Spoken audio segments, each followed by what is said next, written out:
Deixa a tua Bíblia aberta aí em Atos 4, no verso 23. E antes de lermos esse texto, eu quero contextualizar você o que é que está acontecendo até chegar esse momento. Eu vou para Atos capítulo 2. Atos capítulo 2, não vou ler o texto, só vou mencionar. É o texto, evidentemente, muito conhecido por todos, onde acontece o batismo no Espírito Santo. Ali, basicamente, duas coisas acontecem de mais importante no capítulo 2.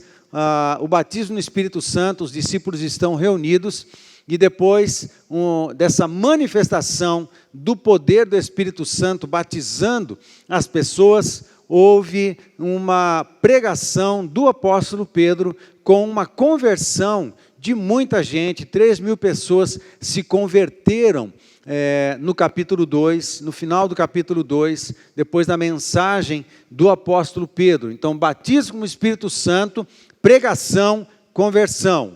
Ok, gente? Batismo com o Espírito Santo, pregação, conversão. Isso é muito importante. O livro de Atos é um manual para a gente.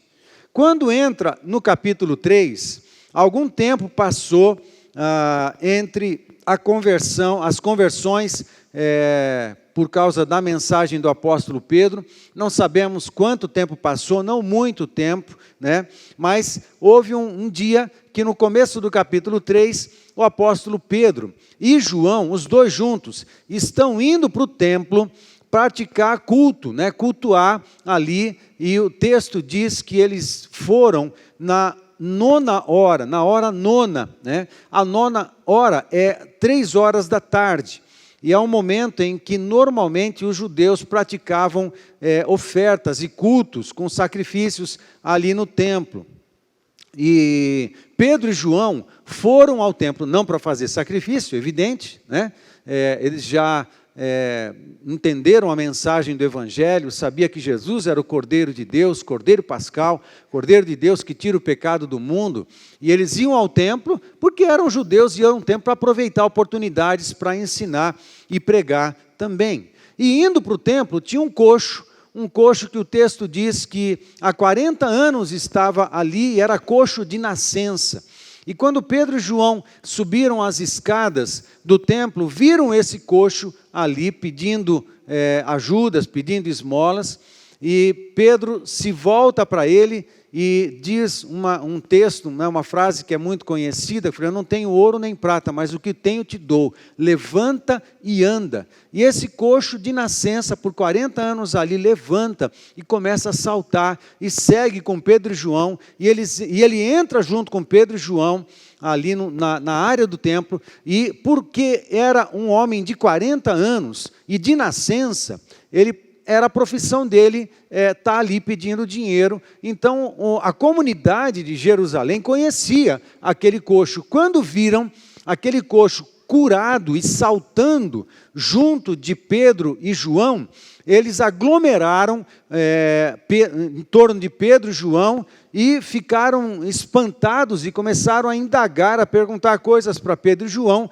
Pedro aproveita a oportunidade, faz uma mensagem, prega uma outra mensagem, e acontece que muitos creram nessa mensagem.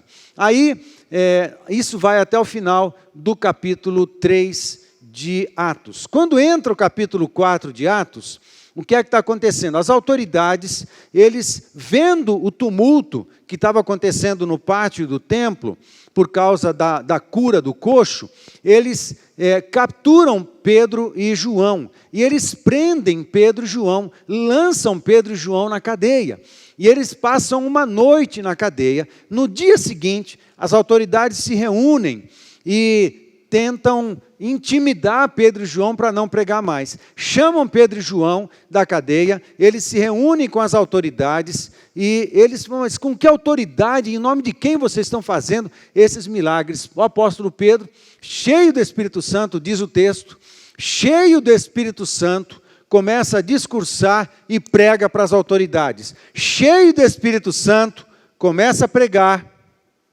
Cheio do Espírito Santo, começa a pregar. Estão comigo? É um padrão. E prega para as autoridades. e o coxo estava ali perto deles, eles estavam vendo a situação toda. Muito bem. O fato é que esse diálogo e essa discussão discorreu até o ponto de eles não poderem evitar o tumulto, e a prova da cura estava ali do lado, e eles ameaçaram ou proibiram Pedro e João de pregar. Pedro e João responderam para eles que eles não podiam obedecer a eles, mas antes obedecer a Deus e continuar pregando o evangelho que transforma, continuar pregando o evangelho que cura, o evangelho que revela o amor de Deus, o perdão de Deus na pessoa de Jesus Cristo, revela a salvação, revela que Jesus é o Messias. Eles não poderiam deixar de pregar esse evangelho do nosso Senhor Jesus Cristo. No entanto, eles disseram isso para as autoridades ameaçaram eles, falaram assim: vocês não vão pregar, se vocês pregarem, coisa pior vai acontecer. De fato aconteceu, eles foram presos depois, lá no capítulo 12 de Atos. Tiago foi morto, provavelmente Tiago Maior foi morto, não tenho certeza se o Tiago Maior ou Tiago Menor, foi morto à espada, no capítulo 12, e Pedro, que também estava preso, foi solto. Mais um dos milagres no livro de Atos. Muito bem. Mas, diante dessas ameaças das autoridades, liberam Pedro e João. Pedro e João vai para a comunidade, volta para a comunidade. Quando eles chegam no meio da comunidade, aí começa o registro do verso 23 de Atos, capítulo 4, e o texto diz assim: uma vez soltos, procuraram os irmãos e lhes contaram quantas coisas lhes haviam dito os principais sacerdotes e os anciãos. Ouvindo isto, unânimes, levantaram a voz a Deus e disseram,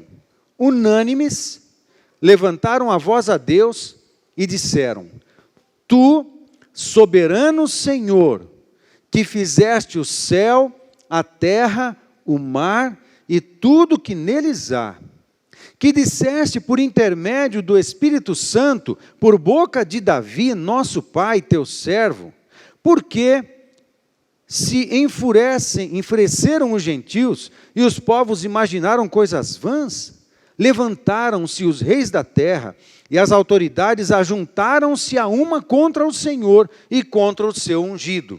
É uma menção de Salmos capítulo 2, nos versos 1 e 2, verso 27.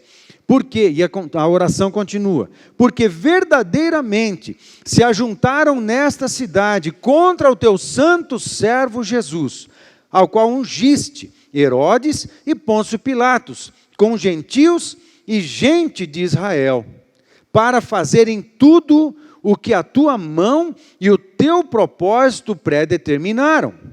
Verso 29, agora, Senhor, aí a petição da oração.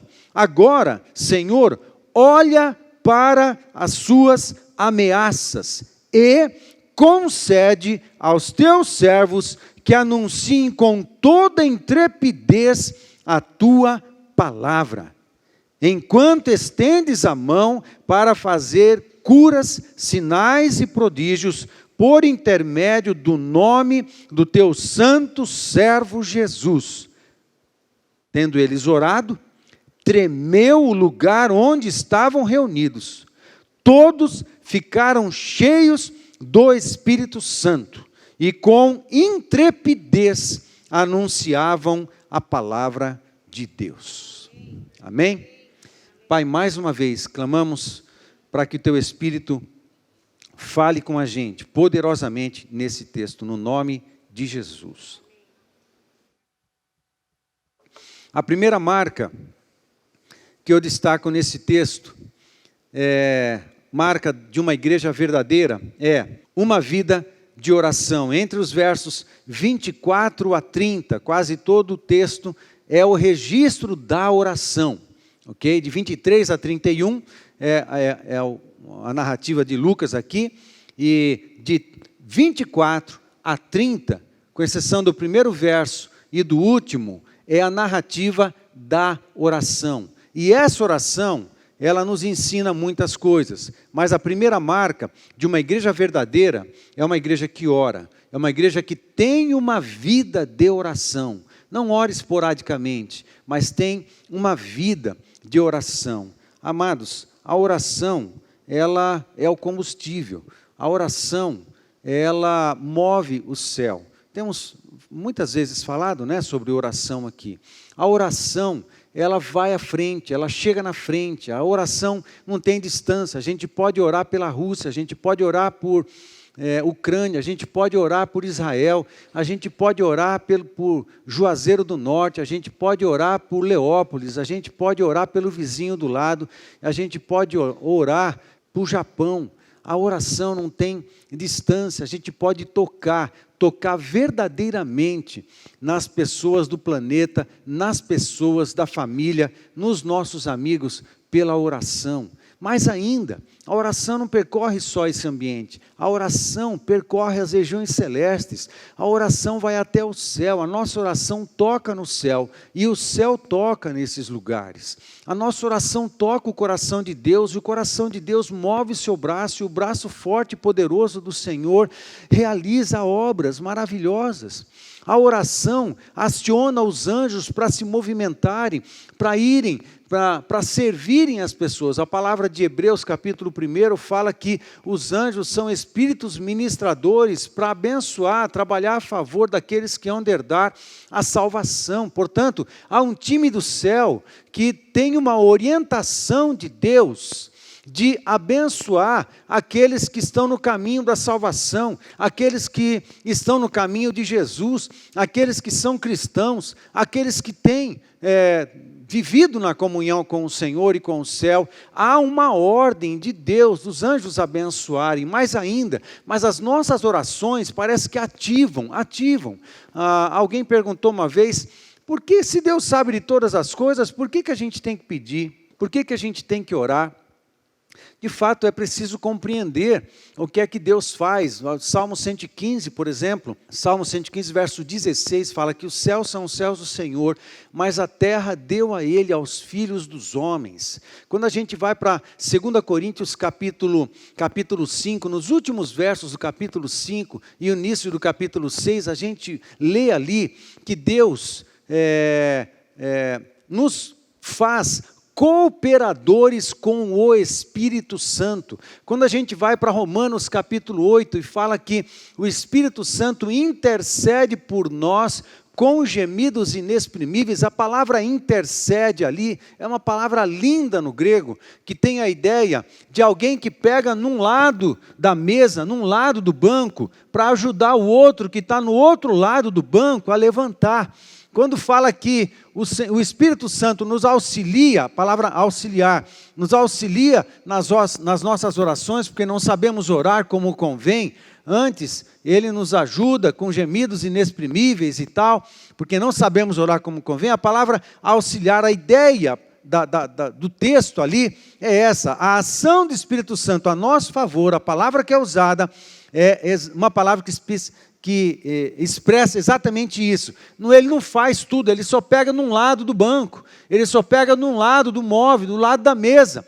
Quem pega do outro lado somos nós. Então, Ele vai realizar a obra, mas Ele ainda precisa das nossas mãos, dos nossos pés, da nossa boca, do nosso olhar, do nosso abraço, da nossa pregação, da nossa bênção. Ele precisa do nosso coração, da nossa mente. Nós somos cooperadores com Deus. Deus sabe de todas as coisas, mas Deus deu a terra aos filhos dos homens, e a obra que precisa ser realizada na terra, será realizada pelos seus filhos, e nós nos tornamos cooperadores do Espírito Santo, para que a vontade dele venha à existência na terra, mas nós somos os realizadores, ou co-realizadores de Deus, co-realizadores com o Espírito Santo. Deus sabe sim de todas as coisas, mas nós somos os seus agentes. Por isso a necessidade da oração. Deus vai intervir nessa terra, como os céus são os céus do Senhor, e a terra deu Ele aos filhos dos homens. Deus vai intervir nessa terra, quando alguém nessa terra clamar ao Senhor e interceder. E Deus vai e intervém. É preciso a intercessão, é preciso a oração. A oração faz a conexão. A oração faz a conexão entre a necessidade e a provisão, entre a terra e o céu. A oração faz a conexão entre o quebrado e o poder restaurador, entre o triste e o poder da alegria, entre o enfermo e o poder de cura que é liberado do céu. A oração faz essa conexão, faz essa ligação. Nós precisamos orar, por isso a igreja é uma das marcas da igreja de Jesus Cristo, da igreja verdadeira do Novo Testamento, é uma vida de oração. E oração não é só passar uma lista de necessidade, oração também é comunhão, a oração é intimidade, a oração é estar presente, a oração é comungar coração, comungar sentimentos, comungar pensamentos, comungar propósitos, comungar intenções da parte de Deus. É entrar em profunda intimidade com Deus ao ponto dele confiar a nós a sua vontade, confiar a nós os seus segredos, confiar a nós os seus sentimentos, confiar a nós os seus pensamentos, confiar a nós os seus propósitos, confiar a nós aquilo que Ele quer fazer, aquilo que Ele quer realizar. A oração coloca a gente dentro desse ambiente de intimidade, na presença de Deus. A oração é que faz tudo isso. A oração nos projeta pela fé diante do trono e a gente fica num lugar de cura, num lugar exposto à glória, num lugar exposto ao poder, num lugar exposto à cura, num lugar exposto ao amor, num lugar onde a gente fica exposto à santidade de Deus. É a oração que faz essas coisas. Amém? A oração. Por isso, a igreja verdadeira do Novo Testamento é uma igreja que vive na oração. Amém, queridos? É necessário, nós precisamos orar. Nós precisamos. Mas, como disse alguns domingos atrás, a gente precisa se movimentar nos diversos estágios da oração. Aqui nesse texto, acontecem algumas coisas muito interessantes. E eu quero mencionar para você algumas características desta oração que os irmãos lá de Jerusalém fizeram. A primeira característica é aquela lá, unidade, está no verso 24. E no verso 24 o texto é: ouvindo isto, unânimes. Amados, se tem uma oração poderosa que o céu vai ouvir, vai corresponder, que Deus vai ouvir e vai corresponder, é a oração em unidade. Por isso, a oração de marido e esposa são poderosos. Poderosos. Por isso, quando a célula se junta para orar, pelos mesmos motivos, com o mesmo coração, com o mesmo propósito, vai acontecer. Quando a família se junta para clamar por uma necessidade, marido e mulher, mais ainda, quando os filhos podem se juntar à família, clamando por uma necessidade, essa unidade move o braço poderoso de Deus. A igreja é a mesma coisa. Um dos desafios permanentes que temos na igreja é uma liderança unida, num só pensamento, num só coração, num só espírito de cooperação, porque unidade tem a ver com Deus. Agora, hoje de manhã, a gente estava orando sobre isso na reunião de líderes, e nós lembramos algumas coisas. O padrão de unidade que Deus coloca para nós, já tem um padrão, está estabelecido. Qual é o padrão de unidade, de amor, que nós precisamos ter uns com os outros? É o padrão da Trindade. Dá para pensar num padrão mais alto? Na oração sacerdotal que Jesus fez junto com aos discípulos, em João capítulo 17, ele revela isso. Que eles sejam um assim como nós. Assim como é o padrão. Que eles andem em amor assim como nós. É o padrão.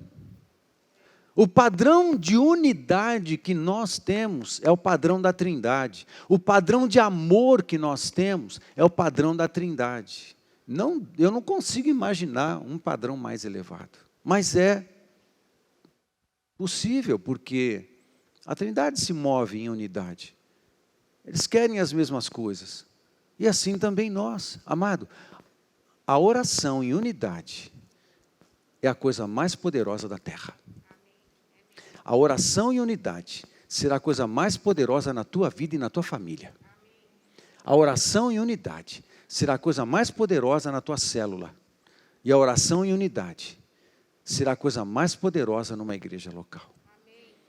E a oração em unidade será a coisa mais poderosa numa cidade. Não pense, nós trabalhamos no conselho de pastores dessa cidade, e esse é um dos nossos alvos. Nós precisamos de unidade, porque a oração em unidade move o céu. Eu não sei você, mas o meu coração fica instigado a chegar em casa logo, reunir a família e combinar algumas orações que a gente vai fazer. A gente já faz isso, né? Inclusive com os nossos filhos também, quando estamos juntos. Mas fazer orações em família, motivos em família e concordarmos. A palavra de Deus em Mateus capítulo 18, ensino de Jesus aos discípulos a respeito de oração, a respeito de perdão, fala também, se dois concordarem sobre algo na terra, será concedido da parte do céu. Oração de unidade. Amém, queridos? Por isso, eu te peço, junta com teu líder de célula e comece a orar para que muitos perdidos encontrem Jesus.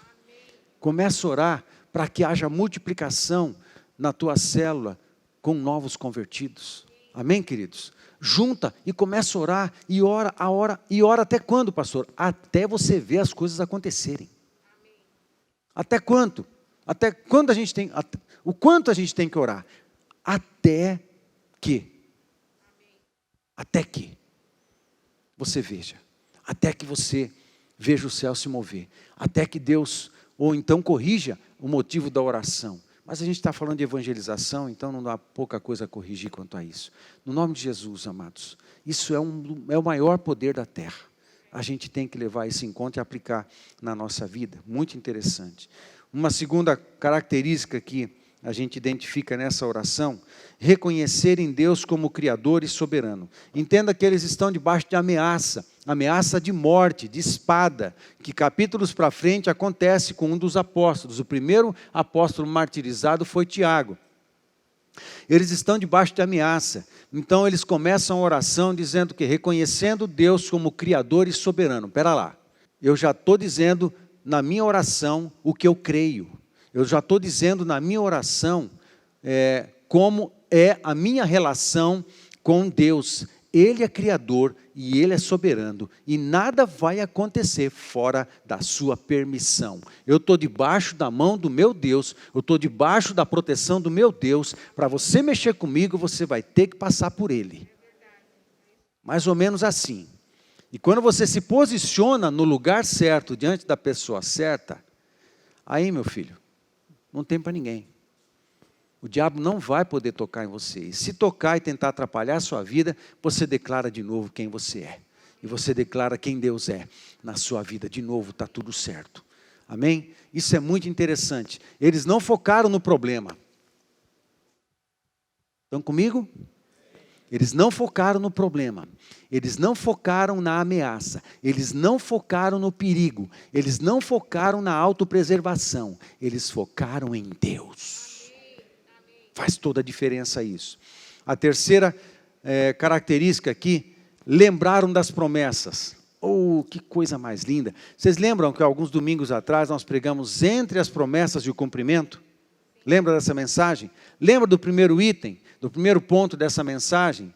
O primeiro ponto dessa mensagem, baseado em Isaías, capítulo 43, a partir do verso 19 ali, o primeiro item dessa mensagem foi orar e declarar profeticamente a palavra de Deus. Deus libera uma palavra e a gente transforma essa palavra em oração, a gente devolve. Ele libera a revelação, a gente transforma isso em declaração profética e a gente devolve para Deus, aí Deus move o poder novamente, faz as coisas acontecerem e traz à existência aquilo que não é, para que essa palavra que Deus falou, a palavra que Deus declarou, venha à existência na vida dos seus filhos. Amém, queridos? Aí você observa essa prática, você observa essa sabedoria, essa revelação na igreja de Atos, na igreja do primeiro século. Eles se reportaram à profecia de Salmo capítulo 2, quando falavam de Jesus. E na oração, eles se referem a uma profecia. Não apenas, eles fizeram uma boa observação, uma boa leitura dos tempos. Levou em conta uma profecia e ele falou, essa profecia está se cumprindo no nosso tempo. Então vamos entender o que é que Deus falou, porque a gente vai saber como se comportar no nosso tempo a partir das promessas de Deus, das profecias que Deus liberou. Eles lembraram das profecias. Quarto, observaram o cumprimento pela revelação da palavra quanto ao tempo histórico. Estava acontecendo, então se Deus disse que tudo isso ia acontecer, então não vamos perder tempo reclamando, não vamos perder tempo lamentando, não vamos perder tempo gemendo, não vamos perder tempo acusando os outros, não vamos perder tempo acusando o Império Romano, acusando o presidente, acusando o partido A, B, não vamos perder tempo com essas coisas, vamos ver o que Deus falou. Porque nós, nesse tempo, no tempo histórico que nós estamos, precisamos ser agentes proféticos, agentes de oração, para que a vontade de Deus venha sobre o nosso tempo. O que é que Deus tem falado? Domingo passado pregamos sobre Mateus capítulo 24. O que é que Deus tem falado sobre o início das dores, sobre o tempo em que a iniquidade vai se multiplicar? Todas as palavras que Jesus declarou profeticamente em Mateus capítulo 24, que aconteceriam, muitas outras, quase todas elas, com exceção de uma que está por completar, já se cumpriram no nosso tempo. Que tempo histórico nós estamos? Não apenas da história do Brasil, não apenas da história de Cornélio Procópio, mas da história da humanidade. Amém, gente?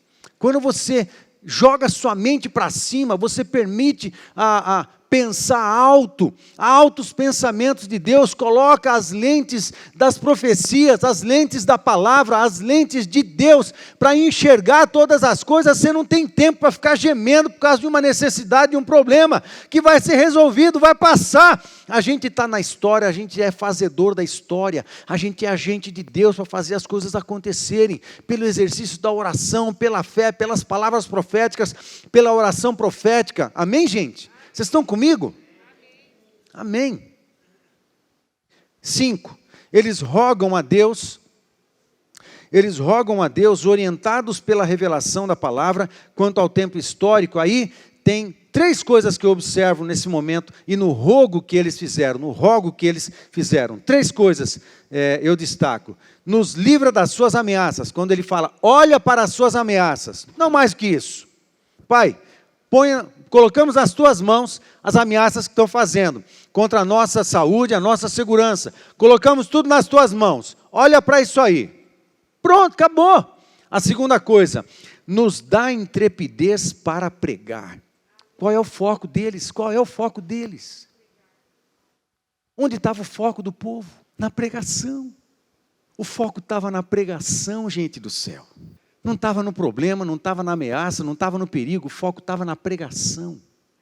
Aconteça o que acontecer, a gente vai continuar pregando e testemunhando de Jesus. Não importa as lutas que venham, a gente vai continuar pregando Jesus. Não importa as dificuldades, vamos continuar pregando Jesus. Não importa as limitações, vamos continuar pregando Jesus. Não importa, quando chegar a perseguição, a gente vai continuar pregando Jesus.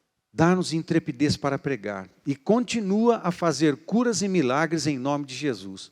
Isso é muito interessante, isso é um outro critério da palavra de Deus. Sinais e maravilhas acompanham a evangelização. Sinais e maravilhas acompanham a pregação do Evangelho. Eles já sabiam disso. Às vezes nós gastamos bastante tempo pedindo a Deus sinais e maravilhas. Mas sinais e maravilhas fazem parte de um pacote. E Deus não esvazia o pacote, tirando uma ou duas coisas do pacote. Ele entrega o pacote. O que é que tem nesse pacote? O pacote da evangelização tem plenitude do Espírito Santo, pregação, evangelização, sinais e maravilhas. Ele não tira só sinais e maravilhas e entrega. Ele não tira só um aspecto e entrega. Não, ele manda no pacote. Amém, gente? A gente quer sinais e maravilhas, vamos orar, vamos pregar, vamos evangelizar. Aí a gente vai ver sinais e maravilhas acontecendo no nosso meio e também na vida daqueles que estão ouvindo a mensagem. Amém, gente? Muito bem. A segunda marca que eu destaco aqui no texto, principalmente no verso 31, é a plenitude do Espírito Santo. Tendo eles orado, tremeu o lugar onde estavam reunidos. Todos ficaram cheios do Espírito Santo e com intrepidez anunciavam a palavra de Deus. Eu também destaco algumas características nessa marca aqui, a marca da plenitude do Espírito Santo.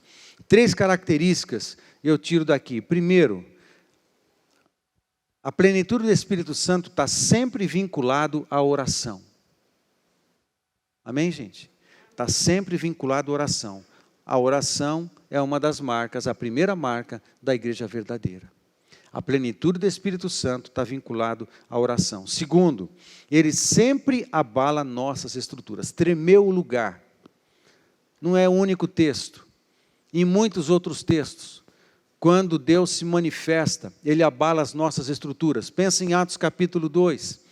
Quando o Espírito Santo chegou, eles estavam dentro do cenáculo, alguma coisa em torno de 120 pessoas estavam lá, eles estavam fechadinhos, guardadinhos, orando, buscando a Deus, é verdade, estavam protegidos, estavam ali dentro da sua estrutura, mas quando o Espírito Santo chega, eles perderam a compostura num certo sentido, ok? No sentido que está no texto, né?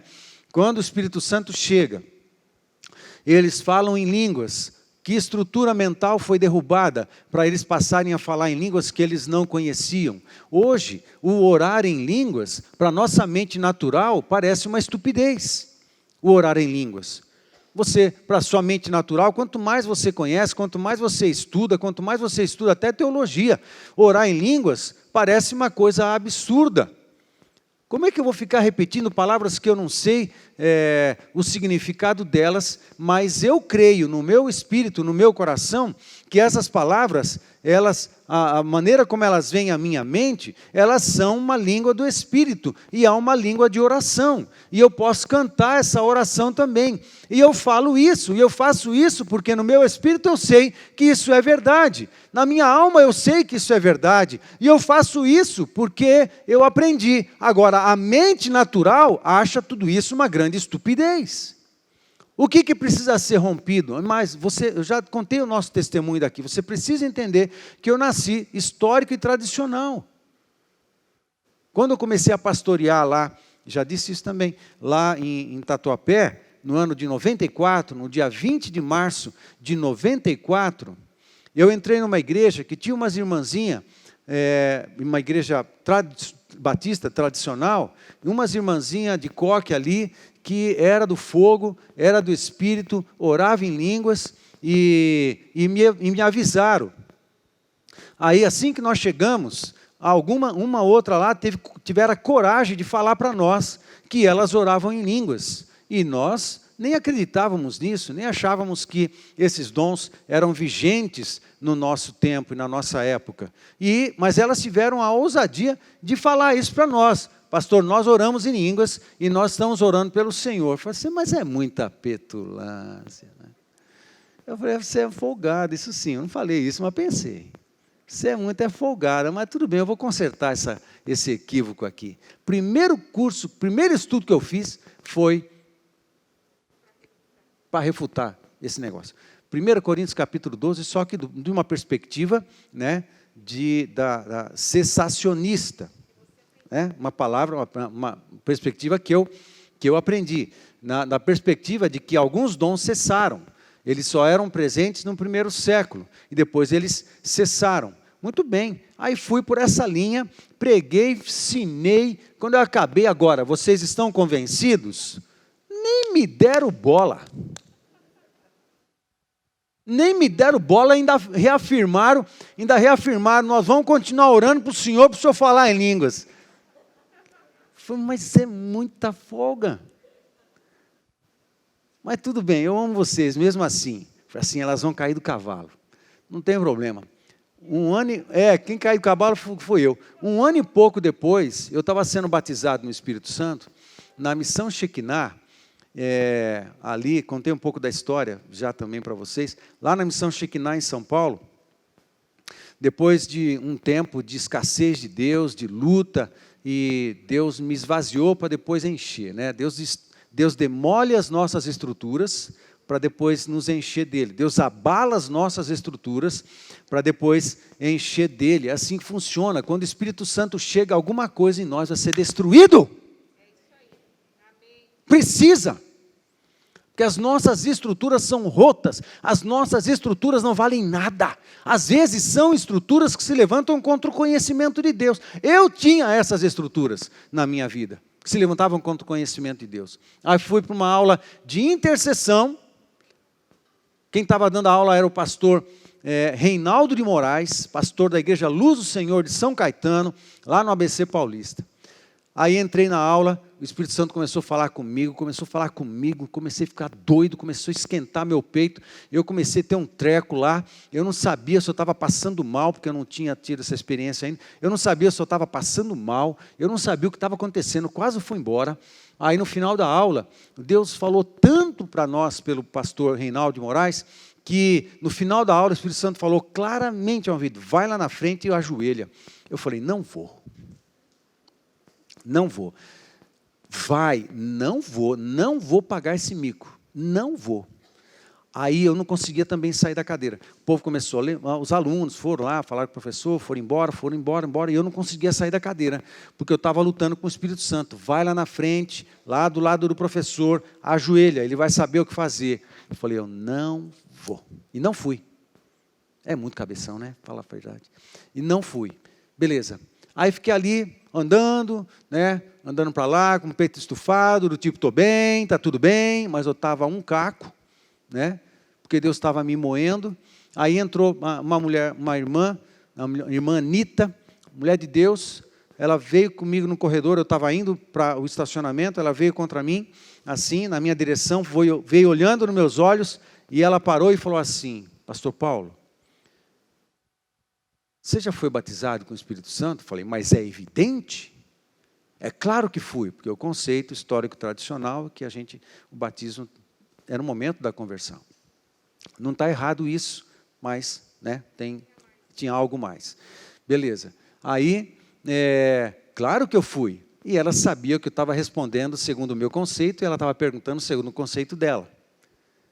E ela olhou para mim e deu uma risadinha, né, do tipo, eu sei o que você está falando. E eu dei outra risadinha e comuniquei na minha risadinha. Eu sei também o que você está falando. Eu sei que você sabe o que eu estou falando. Eu sei que você está falando. Aí ela falou assim, tudo bem, pastor Paulo. Foi tão carinhosa. Aí ela me abraçou e falou assim, eu posso orar? Claro, pode orar. Aí ela orou em línguas no meu ouvido. E aí complicou, né? Falei, Deus, não deixa nada que não seja teu acontecer na minha vida. Me protege, me protege. Aí ela acabou de orar, ela olhou para mim, está tudo bem? Falei, está ótimo. Estava uma porcaria. Eu não estava me aguentando. Mas está ótimo, vamos descer. E Deus falando assim, ajoelha, ajoelha, ajoelha. E eu falando, eu não vou ajoelhar, eu não vou ajoelhar, eu não vou ajoelhar, não vou pagar mico para ninguém. Beleza, Deus estava demolindo estruturas em mim. Aí eu desci as escadas, estava eu e um pastor amigo meu, aí desci as escadas, aí o Espírito Santo estava me moendo, eu achei que eu ia ter um treco de verdade. Aí ele entrou pelo lado do carro, era o último carro do estacionamento que nós demoramos a descer. Eu estava embaçando para descer, porque eu não conseguia. Aí ele deu a volta e eu falei assim, eu entrei no carro e saí, porque eu não aguentava. Falei assim, para, eu tenho que fazer uma coisa, eu não sei o que é. E me jogo de joelho no chão. Me joguei de joelho no chão e comecei a gritar em voz alta, pronto, eu já ajoelhei, e agora? Já ajoelhei, faz o que o senhor quiser, Mico total. Era melhor ter ajoelhado lá em cima. Aí, o pastor que estava comigo, que já tinha tido essa experiência, ele saiu do carro, deu a volta, parou assim, gentilmente do meu lado e falou, eu posso orar por você, Paulo? Aí eu estava tão baratinado que eu falei assim, rapaz, você ora, você me bate, você me chuta, faz o que você quiser. Não, eu só vou orar mesmo. Eu falei, tá bom. Aí ele me pôs as mãos e orou por mim. E pediu para eu ser cheio do Espírito Santo. Passou alguns instantes, não aconteceu nada. Ele levantou, eu levantei, eu falei, pronto, eu já fiz o que o senhor tinha falado para fazer. E ele já orou por mim ainda, veio o bônus. Tá bom, vamos embora? Vamos embora. Aí ele deu a volta, entrou no carro e eu entrei no carro. Aí dentro do carro aconteceu um vulcão, um fogo subindo do pé, passando por todos os órgãos, subindo até a cabeça. Quando eu senti isso, passando por aqui, eu me senti como se eu tivesse sido escaneado pelo Espírito Santo, me passando tudo, demolindo coisas em mim, empurrando sujeiras para fora. Quando chegou aqui em cima, eu explodi num choro compulsivo, que demorou uns 20, 25 minutos, e eu balançava enlouquecidamente, e não conseguia parar, e chorei muito, muito, baba e todos os fluidos da cara, que saindo por todos os buracos da cara, por tudo quanto era, não tinha como limpar, foi uma meleca. Mas eu chorei compulsivamente, até que eu parei instantaneamente. Puf! Quando eu parei instantaneamente, o Espírito Santo falou assim, faz um scan, desde baixo. Exatamente assim, faz um scan. Eu comecei, falei, faço. Desde o pé e fui subindo. Quando eu passei por aqui, o Espírito Santo me fez ver que ele tinha tirado muitas pedras da minha alma, muitas pedras do meu espírito, que me impediam de aceitar a obra do Espírito Santo na minha vida. E elas saíram nas lágrimas. O Espírito Santo me mostrou isso, me saíram nas lágrimas. E eu continuei o scan. Quando cheguei na minha mente, o Espírito Santo me fez ver uma outra coisa, que eu tinha estruturas de teologia na minha cabeça, que também me impediam de discernir, compreender e aceitar, discernir e aceitar a obra do Espírito Santo, como se não passasse pela minha peneira teológica, não tinha valor nenhum. E parece que o Espírito Santo me fez ver que a minha teologia, ela ficou sujeita ao Espírito. Aí eu entrei num tempo em que eu reaprendi a pensar teologia. Nessa hora, Deus destruiu muitas estruturas na minha vida. E foi relacionado ao enchimento do Espírito Santo. Tremeu a casa onde estavam. Meu querido, quando muitos de vocês já passaram por coisas parecidas com essa, e até muito mais micos do que eu, né? E muitas coisas. Agora, se você já passou uma vez, assim como eu, a gente quer passar outras vezes. E se você nunca passou, você pode desejar isso e pedir para que você seja batizado com o Espírito Santo. Mas uma coisa você precisa saber: a hora que Ele chegar e te batizar, e te visitar com poder, e tocar em você com poder, entenda, muita coisa vai tremer na sua vida, muita estrutura vai ser demolida na sua vida. Mas são estruturas que podem ser demolidas. Tudo que pode ser abalado, será abalado. Só o que não pode ser abalado permanece e prevalece. E o que não pode ser abalado são as coisas do reino de Deus e da vontade de Deus, e do seu Espírito, e da sua palavra em nós. Agora, tudo que pode ser abalado, será. E que seja, nós precisamos. Item 3, ele enche os que estavam reunidos. Ele enche os que estavam reunidos presencialmente. Amado, Deus abençoa e Deus batiza na individualidade. Claro, eu conheço 2 casos. Conheço o caso do pastor Jonathan, do Vale da Bênção, que foi o homem que Deus usou para o avivamento de Cianorte, do norte do Paraná, na década de 60. Deus usou Jonathan, ele foi batizado com o Espírito Santo dentro do seu escritório, pastor de uma igreja presbiteriana independente, sozinho. O poder de Deus se manifestou, acabou com ele lá. Depois Deus usou pastor Jonathan para promover um grande mover de avivamento no norte do Paraná, que se espalhou, graças a Deus, até Londrina. As igrejas... Oi? E passou por aqui também. As igrejas grandes de Londrina, todas elas, inclusive Nova Aliança, é porque a onda de avivamento que começou em Cianorte passou por Londrina, passou por Rolândia, passou por muitas cidades importantes e fez com que crescesse. Na década de 60, reunia lá na Metodista, na frente do Bosque, no centro de Londrina, reunia o Glênio Paranaguá, reunia o bispo Richard, que era da Metodista, reunia o pastor Messias, reunia pastor Samuel de Souza, da Nova Aliança, reunia o Osni, da IPB de Londrina, reunia alguns outros pastores, pastor da Brasil para Cristo, lá, reunia a Assembleia de Deus, reunia vários pastores de igrejas gigantescas em Londrina, reunia tudo na década de 60, numa salinha pequena, quem vinha, e o Jonathan vinha de Cianorte para orar e passar um tempo com eles lá, com esses pastores, e sabe quem vinha fazer a adoração? Moisés de Porto Alegre, como pastor, vinha para fazer também reuniões de oração, poucos pastores eles vinham, sabe quem vinha tocar violão? Asaf Borba. Asaf Borba vinha tocar violão nessas reuniões de avivamento ali em Londrina na década de... Ele era jovem, ele era um adolescente, né? E ele estava já envolvido com isso. E um avivamento explodiu em Londrina e é decorrência dessas coisas todas. Homem de Deus, oração, batismo no Espírito Santo. Outro exemplo que eu conheço, pastor Elias. Pastor Elias, da Igreja Batista de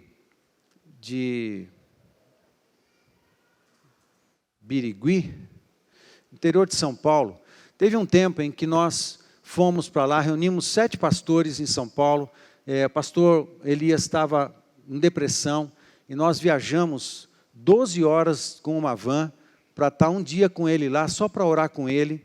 E ele contou a história dele para nós. Ele estava passando dificuldade, mas ele era um homem avivado. E ele contou a história que ele foi avivado sozinho dentro do escritório. Fora esses 2 homens, talvez você até conheça outras histórias, a grande maioria das vezes em que o batismo do Espírito Santo acontecem no coletivo. Amém, gente? No coletivo. Eles estavam reunidos.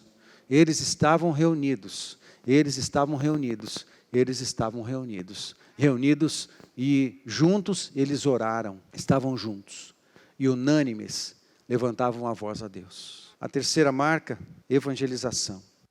E eu também tenho 3 características aqui da evangelização. Está associada à oração, resume tudo.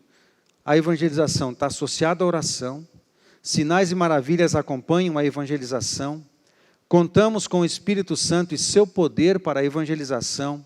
E 4, o Espírito Santo dá intrepidez para evangelizar. Amém.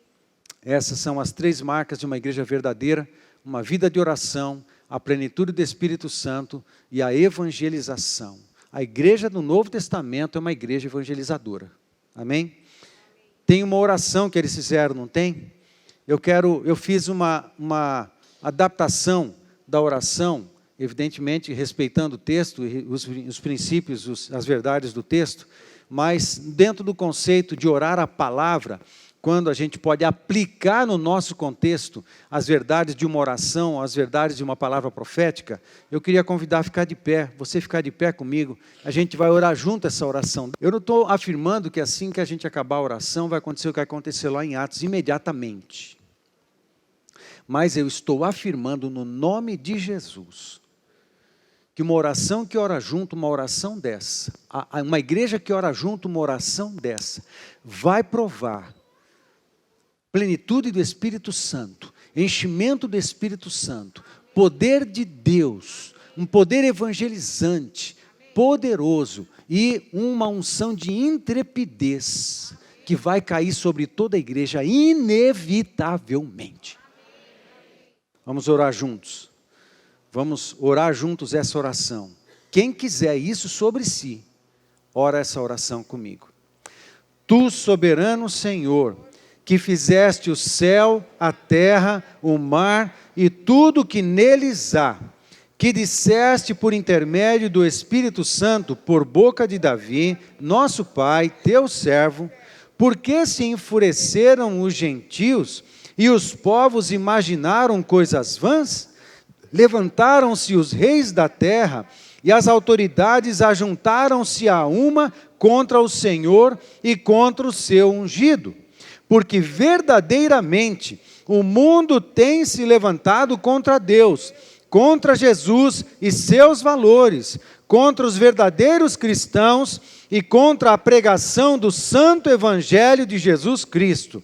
Agora, Senhor, olha para as suas ameaças e concede aos teus servos que anunciem com toda intrepidez a tua palavra aos nossos amigos, familiares, nossos relacionamentos e nossa célula, enquanto estendes a mão para fazer curas, sinais e prodígios por intermédio do nome do teu santo servo Jesus. Em nome de Jesus, amém, amém, amém, amém.